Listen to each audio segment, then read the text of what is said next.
بسم اللہ الرحمن الرحیم شروع اللہ کا نام لے کر جو بڑا مہربان نہایت رحم والا ہے۔ الف لام را، یہ وہ کتاب ہے جس کی آیتیں جچی تلی ہیں۔ پھر یہ کہ اللہ حکیم و خبیر نازل کرنے والے کی طرف سے بتفصیل بیان کی گئی ہیں۔ اس کا پیغام یہ ہے کہ اللہ کے سوا کسی کی عبادت نہ کرو، اور میں اس کی طرف سے تم کو ڈر سنانے والا اور خوشخبری دینے والا ہوں۔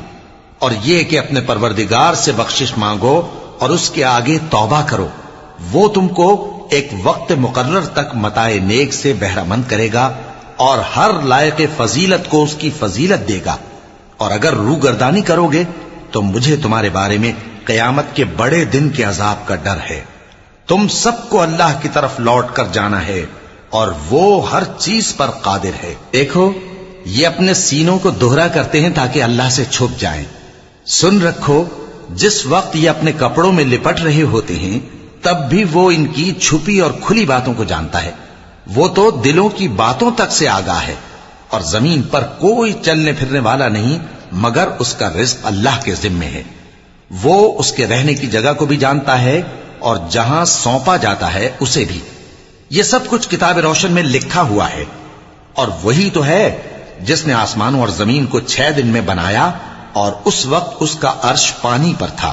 تمہارے پیدا کرنے سے مقصود یہ ہے کہ وہ تم کو آزمائے کہ تم میں عمل کے لحاظ سے کون بہتر ہے۔ اور اے نبی، اگر تم کہو کہ تم لوگ مرنے کے بعد زندہ کر کے اٹھائے جاؤ گے تو کافر کہہ دیں گے کہ یہ تو کھلا جادو ہوا۔ اور اگر ایک مدت معین تک ہم ان سے عذاب روک دیں تو کہیں گے کہ کون سی چیز عذاب کو روکے ہوئے ہے۔ دیکھو، جس روز وہ ان پر واقع ہوگا پھر ٹلنے کا نہیں، اور جس چیز کا یہ مذاق اڑاتے ہیں وہ ان کو گھیر لے گی۔ اور اگر ہم انسان کو اپنے پاس سے نعمت بخشیں پھر اس سے اس کو چھین لے تو نا امید اور ناشکرا ہو جاتا ہے۔ اور اگر تکلیف پہنچنے کے بعد آسائش کا مزہ چکھائیں تو خوش ہو کر کہتا ہے کہ سب سختیاں مجھ سے دور ہو گئیں۔ بے شک وہ ہے ہی خوشی میں مست ہو جانے والا، بڑا فخر جتانے والا۔ ہاں، جنہوں نے صبر کیا اور عمل نیک کیے، یہی ہیں جن کے لیے بخشش اور اجر عظیم ہے۔ تو شاید تم کچھ چیز وہی میں سے جو تمہارے پاس آتی ہے چھوڑ دو، اور اس خیال سے تمہارا دل تنگ ہو کہ کافر یہ کہنے لگیں کہ اس پر کوئی خزانہ کیوں نہیں نازل ہوا، یا اس کے ساتھ کوئی فرشتہ کیوں نہیں آیا۔ اے نبی، تم تو صرف نصیحت کرنے والے ہو، اور اللہ ہر چیز کا نگہبان ہے۔ کیا یہ لوگ کہتے ہیں کہ اس نے قرآن از خود بنا لیا ہے؟ کہہ دو کہ اگر سچے ہو تو تم بھی ایسی 10 صورتیں بنا لاؤ، اور اللہ کے سوا جس جس کو بلا سکتے ہو بلا بھی لو۔ پس اگر وہ تمہاری بات قبول نہ کریں تو جان لو کہ یہ قرآن اللہ کے علم سے اترا ہے، اور یہ کہ اس کے سوا کوئی معبود نہیں۔ تو کیا تم لوگ اسلام لاتے ہو؟ جو لوگ دنیا کی زندگی اور اس کی زیب و زینت کے طالب ہوں، ہم ان کے اعمال کا بدلہ انہیں دنیا ہی میں دے دیتے ہیں، اور اس میں ان کی حق تلفی نہیں کی جاتی۔ یہ وہ لوگ ہیں جن کے لیے آخرت میں آتش جہنم کے سوا اور کچھ نہیں، اور جو عمل انہوں نے دنیا میں کیے سب برباد، اور جو کچھ یہ کرتے رہے سب ضائع ہوا۔ بھلا جو لوگ اپنے پروردگار کی طرف سے دلیل روشن رکھتے ہوں اور ان کے ساتھ ایک آسمانی گواہ بھی اس کی جانب سے ہو، اور اس سے پہلے موسیٰ کی کتاب ہو جو پیشوا اور رحمت ہے، تو کیا وہ قرآن پر ایمان نہیں لائیں گے؟ یہی لوگ تو اس پر ایمان لاتے ہیں، اور جو کوئی اور فرقوں میں سے اس سے منکر ہو تو اس کا ٹھکانہ آگ ہے۔ تو تم اس قرآن سے شک میں نہ ہونا، یہ تمہارے پروردگار کی طرف سے حق ہے، لیکن اکثر لوگ ایمان نہیں لاتے۔ اور اس سے بڑھ کر ظالم کون ہوگا جو اللہ پر جھوٹ باندھے؟ ایسے لوگ اپنے رب کے سامنے پیش کیے جائیں گے اور گواہ کہیں گے کہ یہی لوگ ہیں جنہوں نے اپنے پروردگار پر جھوٹ بولا تھا۔ سن رکھو کہ ظالموں پر اللہ کی لعنت ہے، جو اللہ کے رستے سے روکتے اور اس میں کجی چاہتی ہیں، اور وہ آخرت کا بھی انکار کرتے ہیں۔ یہ لوگ زمین میں کہیں چھپ کر اللہ کو ہرا نہیں سکتے، اور نہ اللہ کے سوا کوئی ان کا حمایتی ہے۔ اے پیغمبر، ان کو دگنا عذاب دیا جائے گا، کیونکہ یہ شدت کفر سے تمہاری بات نہیں سن سکتے تھے اور نہ تم کو دیکھ سکتے تھے۔ یہی ہیں جنہوں نے اپنے آپ کو خسارے میں ڈالا، اور جو کچھ یہ افترا کیا کرتے تھے ان سے جاتا رہا۔ بلا شبہ یہ لوگ آخرت میں سب سے زیادہ نقصان پانے والے ہیں۔ جو لوگ ایمان لائے اور عمل نیک کیے اور اپنے پروردگار کے آگے عاجزی کی، یہی صاحب جنت ہیں، ہمیشہ اس میں رہیں گے۔ دونوں فریقوں یعنی کافر و مومن کی مثال ایسی ہے جیسے ایک اندھا بہرا ہو اور ایک دیکھتا سنتا۔ بھلا دونوں کا حال یکساں ہو سکتا ہے؟ پھر تم سوچتے کیوں نہیں؟ اور ہم نے نوح کو ان کی قوم کی طرف بھیجا تو انہوں نے ان سے کہا کہ میں تم کو کھول کھول کر ڈر سنانے اور یہ پیغام پہنچانے آیا ہوں کہ اللہ کے سوا کسی کی عبادت نہ کرو، مجھے تمہاری نسبت دردناک عذاب کا خوف ہے۔ تو ان کی قوم کے سردار جو کافر تھے کہنے لگے کہ ہم تم کو اپنے ہی جیسا ایک آدمی دیکھتے ہیں اور یہ بھی دیکھتے ہیں کہ تمہارے پیرو وہی لوگ ہوئے ہیں جو ہم میں ادنا درجے کے ہیں، اور وہ بھی سطحی رائے سے، اور ہم تم میں اپنے اوپر کسی طرح کی فضیلت نہیں دیکھتے بلکہ تمہیں جھوٹا خیال کرتے ہیں۔ فرمایا کہ اے قوم دیکھو تو، اگر میں اپنے پروردگار کی طرف سے دلیل روشن رکھتا ہوں اور اس نے مجھے اپنے ہاں سے رحمت بخشی ہو جس کی حقیقت تم سے پوشیدہ ہو گئی ہے، تو کیا ہم اس کے لیے تمہیں مجبور کر سکتے ہیں جبکہ تم اس سے ناخوش ہو؟ اور اے قوم، میں اس نصیحت کے بدلے تم سے مال و زر کا مطالبہ تو نہیں کرتا، میرا صلہ تو اللہ کے ذمے ہے، اور جو لوگ ایمان لائے ہیں میں ان کو نکالنے والا بھی نہیں ہوں، وہ تو اپنے پروردگار سے ملنے والے ہیں، لیکن میں دیکھتا ہوں کہ تم لوگ نادانی کر رہے ہو۔ اے میری قوم، اگر میں ان کو نکال دوں تو اللہ کی گرفت سے بچانے کے لیے کون میری مدد کر سکتا ہے؟ بھلا تم غور کیوں نہیں کرتے؟ اور میں نہ تم سے یہ کہتا ہوں کہ میرے پاس اللہ کے خزانے ہیں، اور نہ یہ کہ میں غیب جانتا ہوں، اور نہ یہ کہتا ہوں کہ میں فرشتہ ہوں، اور نہ ان لوگوں کی نسبت جن کو تم حقارت کی نظر سے دیکھتے ہو یہ کہتا ہوں کہ اللہ ان کو بھلائی یعنی اعمال کی جزا نہیں دے گا۔ جو ان کے دلوں میں ہے اسے اللہ خوب جانتا ہے، اگر میں ایسا کہوں تو بے انصافوں میں ہو جاؤں۔ انہوں نے کہا کہ نوح، تم نے ہم سے جھگڑا تو کیا اور جھگڑا بھی بہت کیا، اب اگر تم سچے ہو تو جس چیز سے ہمیں ڈراتے ہو وہ ہم پر لا نازل کرو۔ نوح نے کہا کہ اس عذاب کو تو اللہ ہی چاہے گا تو نازل کرے گا، اور تم اللہ کو کسی طرح ہرا نہیں سکتے، اور اگر میں یہ چاہوں کہ تمہاری خیر خواہی کروں اور اللہ یہ چاہے کہ تمہیں گمراہ رہنے دے تو میری خیر خواہی تم کو کچھ فائدہ نہیں دے سکتی۔ وہی تمہارا پروردگار ہے اور تمہیں اسی کی طرف لوٹ کر جانا ہے۔ کیا یہ لوگ کہتے ہیں کہ اس پیغمبر نے قرآن اپنے دل سے بنا لیا ہے؟ کہہ دو کہ اگر میں نے دل سے بنا لیا ہے تو میرے گناہ کا وبال مجھ پر، اور جو گناہ تم کرتے ہو اس سے میں بری الذمہ ہوں۔ اور نوح کی طرف وحی کی گئی کہ تمہاری قوم میں جو لوگ ایمان لا چکے ان کے سوا اور کوئی ایمان نہیں لائے گا، تو جو کام یہ کر رہے ہیں ان کی وجہ سے غم نہ کھاؤ، اور ایک کشتی ہمارے حکم سے ہمارے سامنے بناؤ، اور جو لوگ ظالم ہیں ان کے بارے میں مجھ سے کچھ نہ کہنا، کیونکہ وہ ضرور غرق کر دیے جائیں گے۔ اور نوح نے کشتی بنانا شروع کر دی، اور جب ان کی قوم کے سردار ان کے پاس سے گزرتے تو ان سے تمسخر کرتے۔ وہ کہتے کہ اگر تم ہم سے تمسخر کرتے ہو تو جس طرح تم ہم سے تمسخر کرتے ہو اسی طرح ایک وقت ہم بھی تم سے تمسخر کریں گے، اور تم کو جلد معلوم ہو جائے گا کہ کس پر عذاب آتا ہے جو اسے رسوا کرے گا، اور کس پر ہمیشہ کا عذاب نازل ہوتا ہے۔ یہاں تک کہ جب ہمارا حکم آ پہنچا اور تنور جوش مارنے لگا تو ہم نے نوح کو حکم دیا کہ ہر قسم کے پالتو جانوروں میں سے جوڑا جوڑا یعنی ایک ایک نر اور ایک ایک مادہ لے لو، اور جس شخص کی نسبت حکم ہو چکا ہے کہ ہلاک ہو جائے گا اس کو چھوڑ کر اپنے گھر والوں کو اور جو ایمان لایا ہو اس کو کشتی میں سوار کر لو۔ اور ان کے ساتھ ایمان بہت ہی کم لوگ لائے تھے۔ نوح نے کہا کہ اللہ کا نام لے کر کہ اسی کے کرم سے اس کا چلنا اور ٹھہرنا ہے، اس میں سوار ہو جاؤ، بے شک میرا پروردگار بخشنے والا ہے، مہربان ہے۔ اور وہ ان کو لے کر طوفان کی لہروں میں چلنے لگی۔ لہریں کیا تھیں؟ گویا پہاڑ تھے۔ اس وقت نوح نے اپنے بیٹے کو جو کشتی سے الگ تھا پکارا کہ بیٹا ہمارے ساتھ سوار ہو جا اور کافروں میں شامل نہ ہو۔ اس نے کہا کہ میں ابھی پہاڑ سے جا لگوں گا، وہ مجھے پانی سے بچا لے گا۔ فرمایا کہ آج اللہ کے عذاب سے کوئی بچانے والا نہیں اور نہ کوئی بچ سکتا ہے مگر وہی جس پر اللہ رحم کرے۔ اتنے میں دونوں کے درمیان لہر حائل ہو گئی اور وہ ڈوب کر رہ گیا، اور حکم دیا گیا کہ اے زمین اپنا پانی نگل جا اور اے آسمان تھم جا، اور پانی خشک ہو گیا اور کام تمام کر دیا گیا۔ اور کشتی کوہ جودی پر جا ٹھہری اور کہہ دیا گیا کہ بے انصاف لوگوں پر لعنت۔ اور نوح نے اپنے پروردگار کو پکارا اور کہا کہ پروردگار، میرا بیٹا بھی میرے گھر والوں میں ہے، تو اس کو بھی نجات دے، تیرا وعدہ سچا ہے اور تو بہترین حاکم ہے۔ اللہ نے فرمایا کہ اے نوح، وہ تیرے گھر والوں میں نہیں ہے، وہ تو سراسر بد عمل ہے، تو جس چیز کی تم کو حقیقت معلوم نہیں اس کے بارے میں مجھ سے درخواست ہی نہ کرو، اور میں تم کو نصیحت کرتا ہوں کہ نادان نہ بنو۔ نوح نے کہا پروردگار، میں تجھ سے پناہ مانگتا ہوں کہ ایسی چیز کی تجھ سے درخواست کروں جس کی حقیقت مجھے معلوم نہیں، اور اگر تو مجھے نہیں بخشے گا اور مجھ پر رحم نہیں فرمائے گا تو میں تباہ ہو جاؤں گا۔ حکم ہوا کہ نوح ہماری طرف سے سلامتی اور برکتوں کے ساتھ جو تم پر اور تمہارے ساتھ کی جماعتوں پر نازل کی گئی ہیں اتر آؤ، اور کچھ اور جماعتیں ہوں گی جن کو ہم دنیا کے فوائد سے بہرہ مند کریں گے، پھر ان کو ہماری طرف سے عذاب علیم پہنچے گا۔ یہ حالات غیب کی خبروں میں سے ہیں جو ہم تمہاری طرف بھیجتے ہیں، اور اس سے پہلے نہ تم ہی ان کو جانتے تھے اور نہ تمہاری قوم ہی ان سے واقف تھی، تو صبر کرو کہ انجام پرہیزگاروں ہی کا بھلا ہے۔ اور ہم نے قوم عاد کی طرف ان کے بھائی ہود کو بھیجا، انہوں نے کہا اے میری قوم، اللہ ہی کی عبادت کرو، اس کے سوا تمہارا کوئی معبود نہیں، تم شرک کر کے اللہ پر محض بہتان باندھتے ہو۔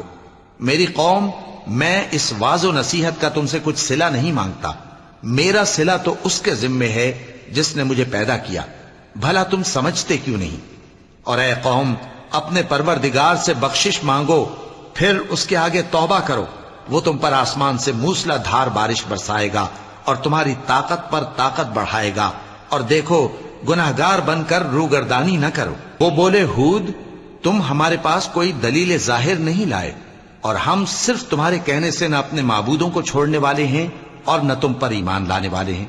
ہم تو یہ سمجھتے ہیں کہ ہمارے کسی معبود نے تمہیں تکلیف پہنچا کر دیوانہ کر دیا ہے۔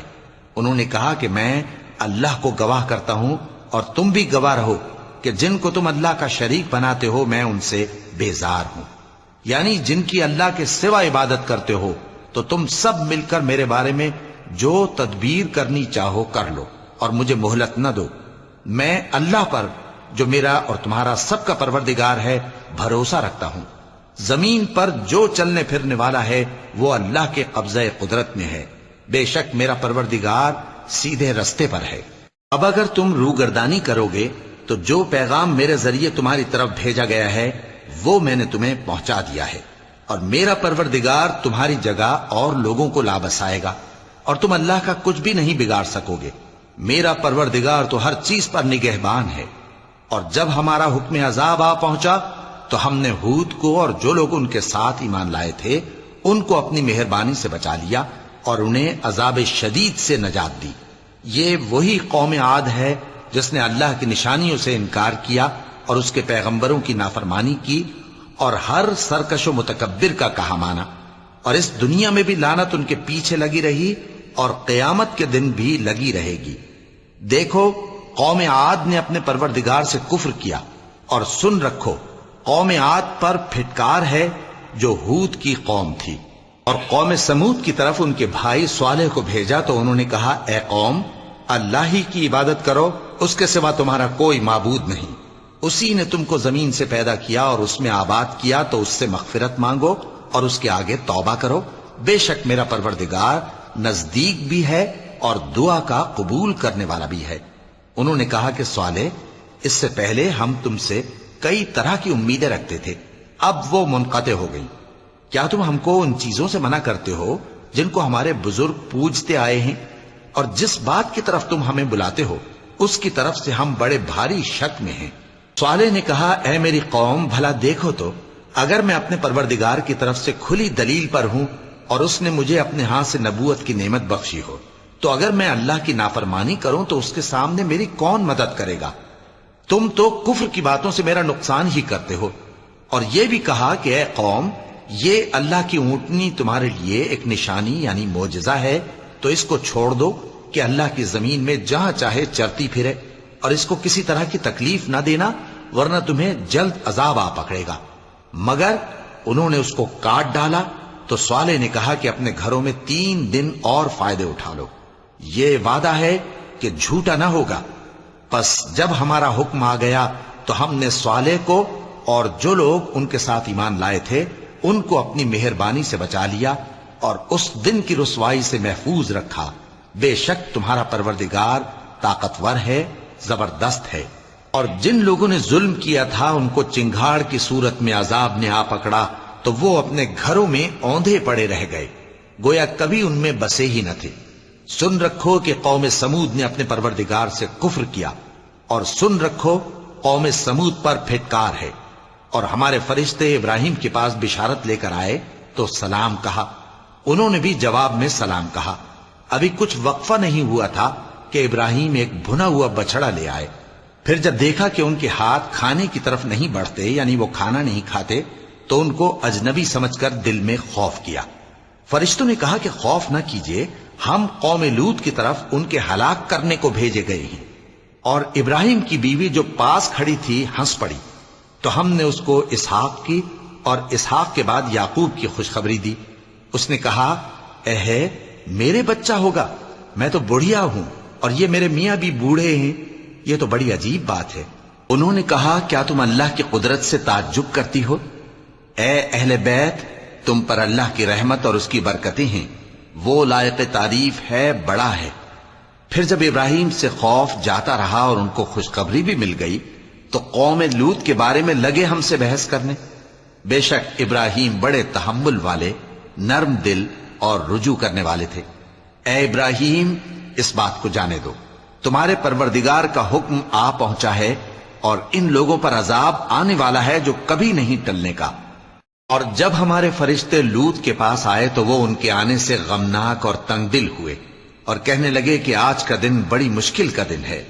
اور لوط کی قوم کے لوگ ان کے پاس بے تحاشا دوڑتے ہوئے آئے، اور یہ لوگ پہلے ہی سے انتہائی بےہودہ حرکتیں کیا کرتے تھے۔ لوط نے کہا کہ اے بھائیو، یہ جو میری قوم کی لڑکیاں ہیں یہ تمہارے لیے جائز اور پاک ہیں، تو اللہ سے ڈرو اور میرے مہمانوں کے بارے میں مجھے بے آبرو نہ کرو۔ کیا تم میں کوئی بھی شائستہ آدمی نہیں؟ وہ بولے، تم کو معلوم ہے کہ تمہاری ان بیٹیوں کی ہمیں کچھ حاجت نہیں، اور جو ہماری غرض ہے اسے تم خوب جانتے ہو۔ لوط نے کہا، اے کاش مجھ میں تمہارے مقابلے کی طاقت ہوتی، یا میں کسی مضبوط قلعے میں پناہ لے لیتا۔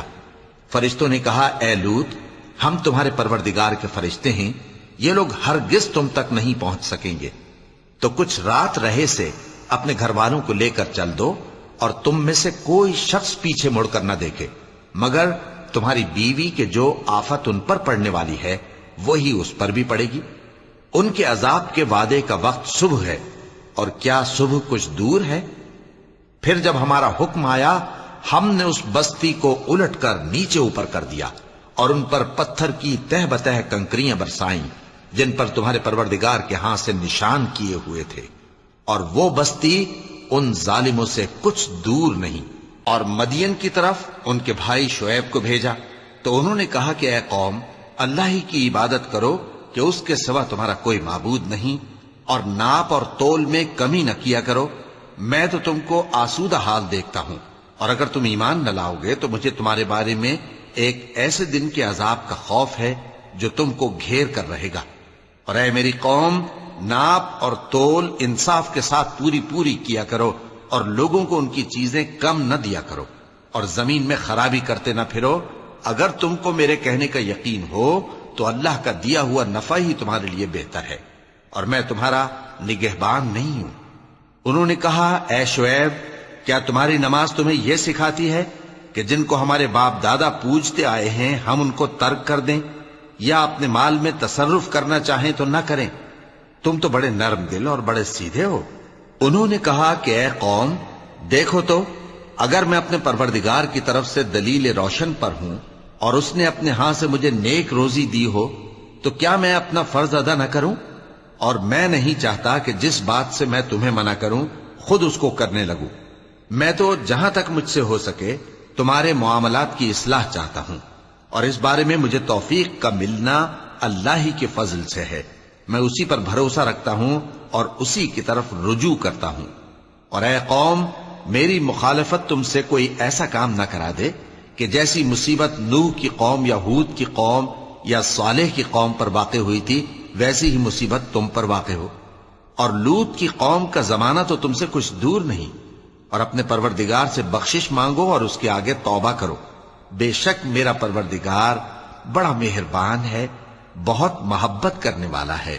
انہوں نے کہا کہ شعیب، تمہاری بہت سی باتیں ہماری سمجھ میں نہیں آتی، اور ہم دیکھتے ہیں کہ تم ہم میں کمزور بھی ہو، اور اگر تمہارے بھائی بند نہ ہوتے تو ہم تم کو سنسار کر دیتے، اور تم ہم پر کسی طرح بھی غالب نہیں ہو.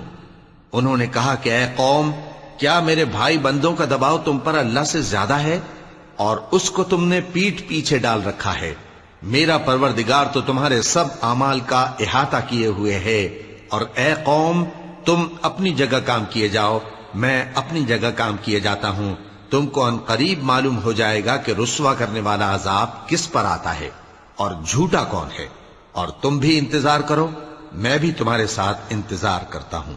اور جب ہمارا حکم آ پہنچا تو ہم نے شعیب کو اور جو لوگ ان کے ساتھ ایمان لائے تھے ان کو تو اپنی رحمت سے بچا لیا، اور جو ظالم تھے ان کو چنگھاڑ نے آ دبوچا، تو وہ اپنے گھروں میں اوندھے پڑے رہ گئے، گویا ان میں کبھی بسے ہی نہ تھے.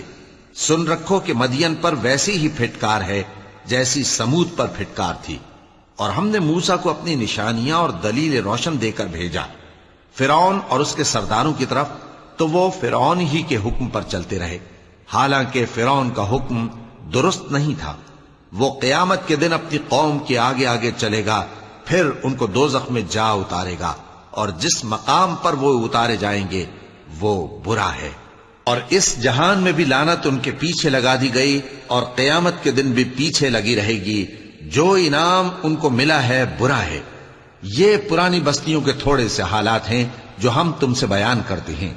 ان میں سے بعض تو باقی ہیں اور بعض تہس نہس ہو گئیں. اور ہم نے ان لوگوں پر ظلم نہیں کیا بلکہ انہوں نے خود اپنے اوپر ظلم کیا. غرض جب تمہارے پروردگار کا حکم آ پہنچا تو جن معبودوں کو وہ اللہ کے سوا پکارا کرتے تھے وہ ان کے کچھ بھی کام نہ آئے، اور بربادی کے سوا انہیں اور کچھ نہ دے سکے. اور تمہارا پروردگار جب نافرمان بستیوں کو پکڑا کرتا ہے تو اس کی پکڑ اسی طرح کی ہوتی ہے. بے شک اس کی پکڑ دکھ دینے والی سخت ہے. ان قصوں میں اس شخص کے لیے جو عذاب آخرت سے ڈرے عبرت ہے. یہ وہ دن ہوگا جس میں سب اکٹھے کیے جائیں گے، اور یہی وہ دن ہوگا جس میں سب اللہ کے روبرو حاضر کیے جائیں گے. اور ہم اس کے لانے میں ایک وقت معین تک تاخیر کر رہے ہیں. جس روز وہ آ جائے گا تو کوئی شخص اللہ کے حکم کے بغیر بول بھی نہیں سکے گا. پھر ان میں سے کچھ بدبخت ہوں گے اور کچھ نیک بخت. تو جو بدبخت ہوں گے وہ دوزخ میں ڈال دیے جائیں گے، اس میں ان کو چلانا اور دھاڑنا ہوگا. جب تک آسمان و زمین ہیں وہ اسی میں رہیں گے مگر جتنا تمہارا پروردگار چاہے. بے شک تمہارا پروردگار جو چاہتا ہے کر دیتا ہے. اور جو نیک بخت ہوں گے وہ بہشت میں داخل کیے جائیں گے، اور جب تک آسمان اور زمین ہیں ہمیشہ اسی میں رہیں گے مگر جتنا تمہارا پروردگار چاہے. یہ اللہ کی بخشش ہے جو کبھی منقطع نہیں ہوگی. تو یہ لوگ جو غیر اللہ کی پرستش کرتے ہیں اس سے تم شک میں نہ پڑنا. یہ اسی طرح پرستش کرتے ہیں جس طرح پہلے سے ان کے باپ دادا پرستش کرتے آئے ہیں، اور ہم ان کو ان کا حصہ پورا پورا بغیر کچھ کم کیے دینے والے ہیں. اور ہم نے موسیٰ کو کتاب دی تو اس میں اختلاف کیا گیا، اور اگر تمہارے پروردگار کی طرف سے ایک بات پہلے نہ ہو چکی ہوتی تو ان میں فیصلہ کر دیا جاتا، اور وہ تو اس کی طرف سے بڑے بھاری شک میں پڑے ہوئے ہیں. اور تمہارا پروردگار ان سب کو قیامت کے دن ان کے اعمال کا پورا پورا بدلہ دے گا. بے شک جو عمل یہ کرتے ہیں وہ اس سے واقف ہے. تو اے پیغمبر، جیسا تم کو حکم ہوتا ہے اس پر تم اور جو لوگ تمہارے ساتھ تائب ہوئے ہیں قائم رہو، اور حد سے تجاوز نہ کرنا. وہ تمہارے سب اعمال کو دیکھ رہا ہے. اور مسلمانوں، جو لوگ ظالم ہیں ان کی طرف مائل نہ ہونا، نہیں تو تمہیں بھی دوزخ کی آگ آ لپٹے گی. اور اللہ کے سوا تمہارے کوئی دوست نہیں ہوں گے، پھر تمہیں کوئی مدد بھی نہ ملے گی. اور دن کے دونوں سروں یعنی صبح اور شام کے اوقات میں اور رات کی چند ساعتوں میں نماز پڑھا کرو. کچھ شک نہیں کہ نیکیاں گناہوں کو دور کر دیتی ہیں. یہ ان کے لیے نصیحت ہے جو نصیحت قبول کرنے والے ہیں. اور صبر کیے رہو کہ اللہ نیکوکاروں کا اجر ضائع نہیں کرتا۔ تو جو امتیں تم سے پہلے گزر چکی ہیں ان میں ایسے ہوش مند کیوں نہ ہوئے جو ملک میں خرابی کرنے سے روکتے؟ ہاں ایسے تھوڑے سے تھے جن کو ہم نے ان میں سے نجات بخشی، اور جو ظالم تھے وہ انہی باتوں کے پیچھے لگے رہے جن میں عیش و آرام تھا، اور وہ گناہوں میں ڈوبے ہوئے تھے۔ اور تمہارا پروردگار ایسا نہیں ہے کہ بستیوں کو جبکہ وہاں کے باشندے نیکوکار ہوں از راہ ظلم تباہ کر دے۔ اور اگر تمہارا پروردگار چاہتا تو تمام لوگوں کو ایک ہی جماعت کر دیتا، اور وہ برابر اختلاف کرتے رہیں گے، مگر جن پر تمہارا پروردگار رحم فرمائے۔ اور اسی لیے اس نے ان کو پیدا کیا ہے، اور تمہارے پروردگار کا قول پورا ہو گیا کہ میں دوزخ کو جنوں اور انسانوں سب سے بھر دوں گا۔ اور اے نبی اور پیغمبروں کے وہ سب حالات جو ہم تم سے بیان کرتے ہیں ان سے ہم تمہارے دل کو جمائے رکھتے ہیں، اور ان حالات میں تمہارے پاس حق پہنچ گیا، اور یہ مومنوں کے لیے نصیحت اور عبرت ہے۔ اور جو لوگ ایمان نہیں لائے ان سے کہہ دو کہ تم اپنی جگہ عمل کیے جاؤ، ہم اپنی جگہ عمل کیے جاتے ہیں، اور نتیجہ اعمال کا تم بھی انتظار کرو، ہم بھی انتظار کرتے ہیں۔ اور آسمانوں اور زمین کی چھپی چیزوں کا علم اللہ ہی کو ہے، اور تمام معاملات اسی کی طرف رجوع کیے جائیں گے، تو اسی کی عبادت کرو اور اسی پر بھروسہ رکھو۔ اور جو کچھ تم لوگ کر رہے ہو تمہارا پروردگار اس سے بے خبر نہیں۔ صدق اللہ العظیم۔